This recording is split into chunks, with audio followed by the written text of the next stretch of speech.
Where are we? We're in the green screen studios for XFM News. I feel like growing up in a country that was so filled with impunity and in an administration that targeted younger people specifically, I felt like I didn't get to live much of the childhood I was promised. I didn't get to live as much as my peers do here because I had to spend a lot of my childhood growing up, so I don't end up on the news. So I don't end up as the person my mom loses. I was part of my school paper in high school, and then when I graduated high school at 15, I joined a few online publishing companies because they were more independent and I was able to talk more, not explicitly, let's say, but talk more candidly about what was going on because we were in Duterte administration, Philippines, like 2016 drug war era. It was honestly just terrible. If you guys don't know who that president is, Rodrigo Duterte was the president of the Philippines in 2016, and he wanted to eradicate all drug users and drug pushers in the country. The last pusher and the last drug lord are... He promised that there would be no more drugs in 6 months, and he gave police the orders to shoot to kill.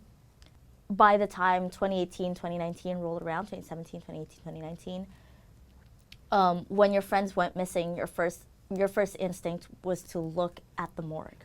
God, he's really little. Yeah, he was made to kneel. See, he was made to kneel. Yep. Then shot in the head. You said you think he's just 16? Yeah, the family's over there. He looks really young. When information like this was hidden from the public for the most part, and people still won't believe you even if you have all the pictures, the videos, the testimonies, you'll start to realize just what a public service journalism truly is. And I started seeing these public storytellers as heroes, and I just wanted to be one.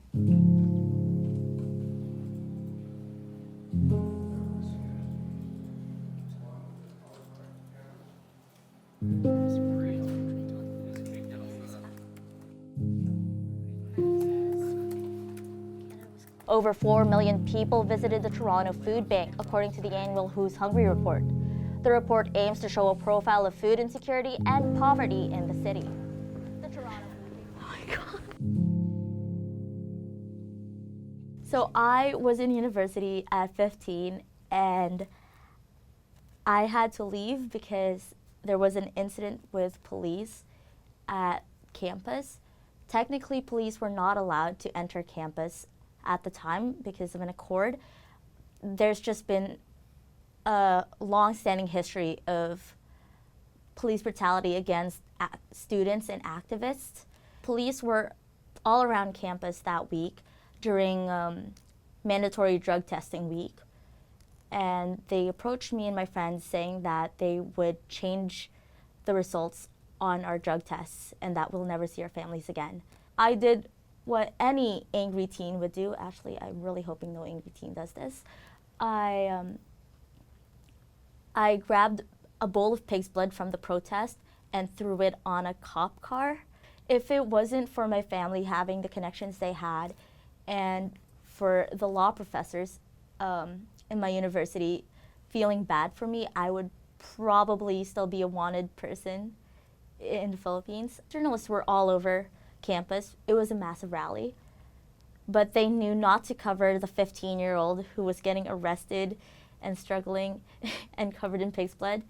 They knew to protect my identity, and I just think that journalists are heroes to me, and they were still heroic even at my worst times.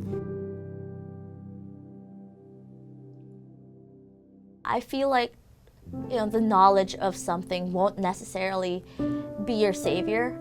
The knowledge of something could actually also be detrimental to you, but being privy to information that was once blocked opens up more like options for you. There's only so much you can get with knowledge. Without action, what are you going to do with that? What are you going to do with the facts you were given if there's no action in between that? Some people will take action when told about information they were once blocked from. And yeah, these actions snowball into bigger things, and it shouldn't be set aside or swept under the rug. Once you start wanting it, once you start putting yourself down as a storyteller, as a journalist, as a public servant for the truth, for knowledge, it never stops. You keep wanting to share those stories. Yeah.